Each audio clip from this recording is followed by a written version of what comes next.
श्री स्वामी समर्थ. नमस्कार मित्रांनो, माझ्या यूट्यूब चॅनलवरती मनापासून खूप खूप स्वागत आहे. आणि स्वामींचा कृपा आशीर्वाद प्राप्त करून घेण्यासाठी कमेंट बॉक्समध्ये श्री स्वामी समर्थ लिहा. व्हिडिओ कुठे स्किप न करता शेवटपर्यंत नक्की बघा. 3 वर्षांनी एकदा येणारा अधिक महिना हा अत्यंत पवित्र आणि शुभ मानला जातो.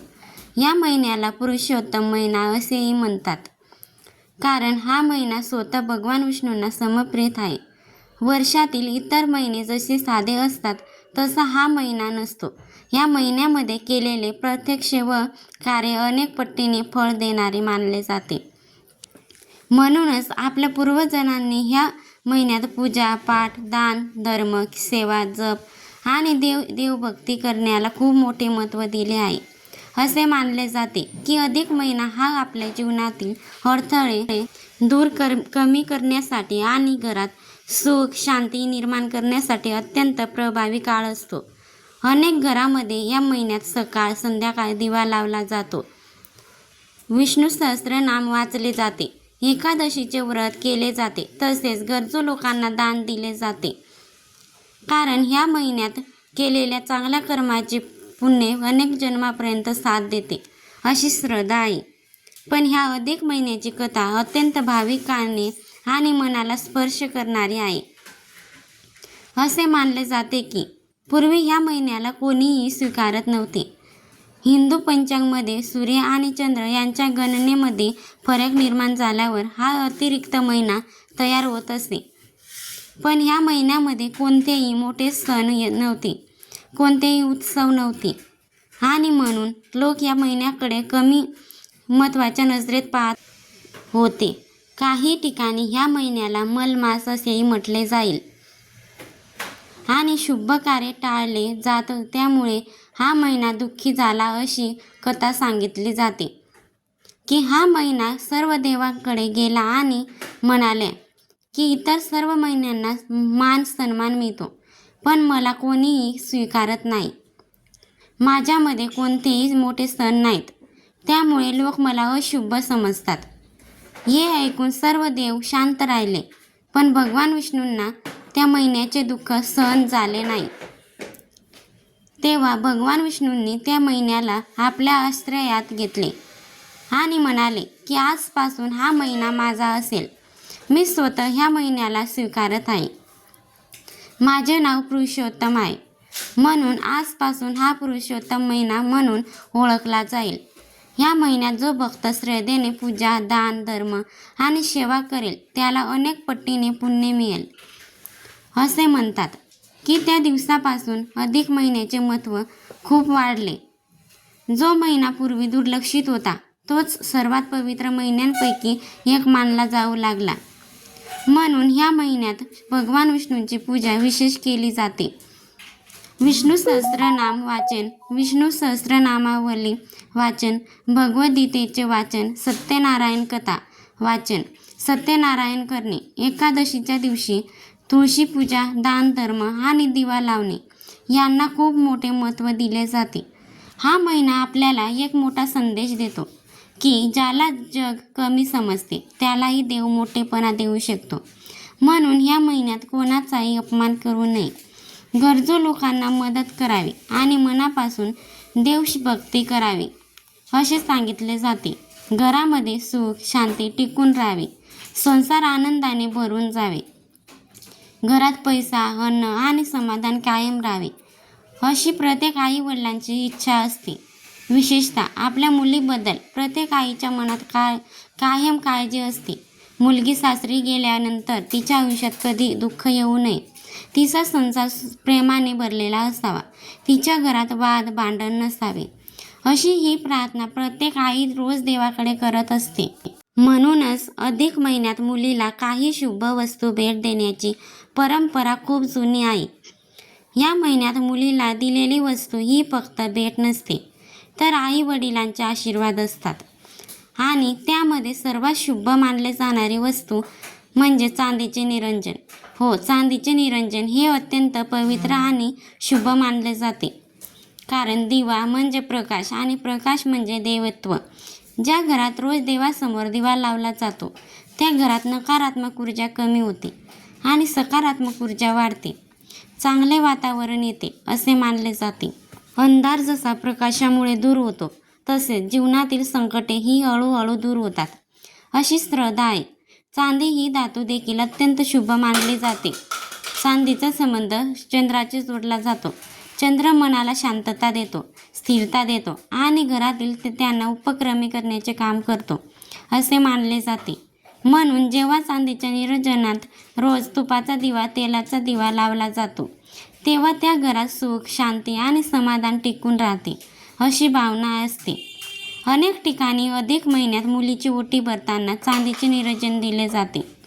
त्यासोबत हळद, कुंकू, अक्षदा, फुले, नारळ आणि गोड पदार्थ दिले जातात, कारण सर्व शुभतेचे प्रतीक मानले जाते. विशेष म्हणजे ही परंपरा केवळ वस्तू देण्यापूर्वी मर्यादित नसते, तर त्यामागे आई वडिलांचे प्रेम आणि मुलींच्या आनंदी संसारासाठी केलेली मनापासूनची प्रार्थना असते. ज्या घरात रोज सकाळ संध्याकाळ दिवा लावला जातो त्या घरात देवी लक्ष्मीचा वास कायम राहतो असे म्हटले जाते. मग देवी लक्ष्मीसोबत विष्णूचा वाससुद्धा आपल्या घरी येतो. मग या महिन्यामध्ये देवासमोर लावलेला दिवा घरातील नकारात्मक ऊर्जा दूर करून आनंदाने समाधान निर्माण करतो अशी श्रद्धा आहे. म्हणून अनेक ज्येष्ठ लोक असे सांगतात की अधिक महिन्यात मुलीला चांदीचे निरंजन भेट दिल्याने तिच्या संसारात प्रेम वाढते, घरात सुख येते आणि आर्थिक स्थिरता मिळते. घरामध्ये जसा लक्ष्मीनारायणचा जोडा आनंदी राहतो तसा लक्ष्मीनारायणसारखा आपला मुलीचा संसारसुद्धा सुखाचा होतो. आजकाल अनेक घरांमध्ये छोट्या छोट्या कारणावरून तणाव वाढताना दिसतो. पैशांची चिंता, मानसिक आणि सततची धावपळ यामुळे घरातील वातावरण बदलते. अशा वेळी देवासमोर शांत मनाने दिवा लावणे ही फक्त पूजा नसते, तर मनाला शांत करणारे एक सकारात्मक सवय असते.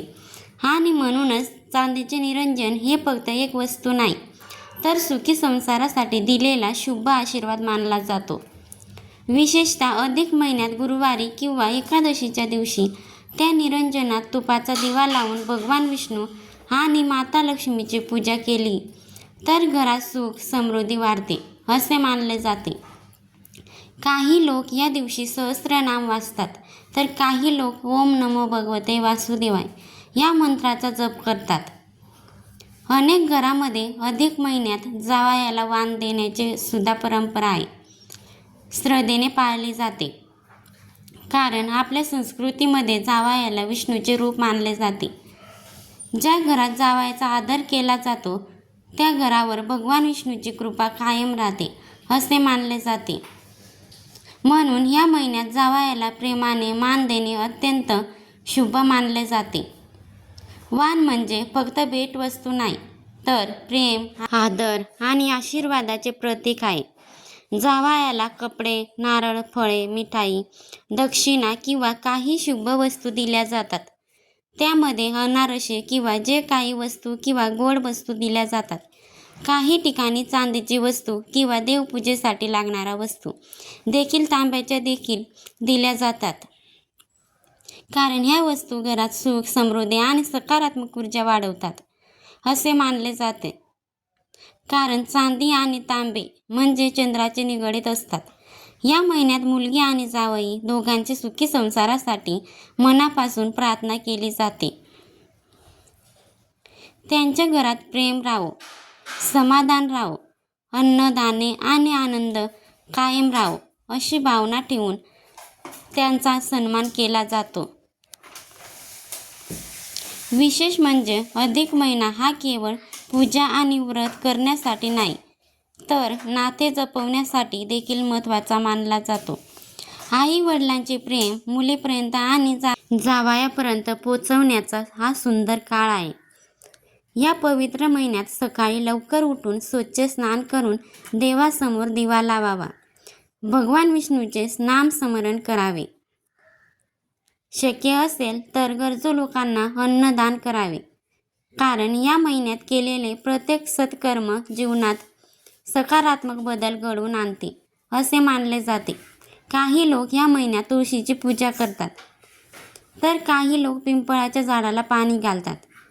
काही घरामध्ये रोज संध्याकाळी विष्णूची आरती केली जाते, कारण हा महिना भक्तीचा महिना मानला जातो. 108 सत्यनारायण सुद्धा केले जातात. अधिक महिना आपल्याला एक सुंदर गोष्ट शिकवतो की जीवनात कितीही अडचणी आल्या तरी देवावर विश्वास ठेवला तर अंधारातून प्रकाशाकडे जाण्याचा मार्ग नक्की मिळतो.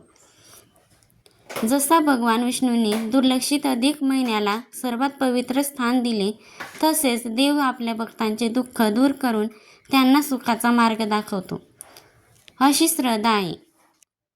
म्हणून या पवित्र अधिक महिन्यात मनापासून देवभक्ती करा. आपल्या माणसांवर प्रेम करा. गरजू लोकांना मदत करा. मुलगी आणि जावयाचा सन्मान करा आणि घरामध्ये रोज देवासमोर दिवा लावा. भगवान विष्णू आणि माता लक्ष्मीची कृपा सर्वांच्या घरावर कायम राहो.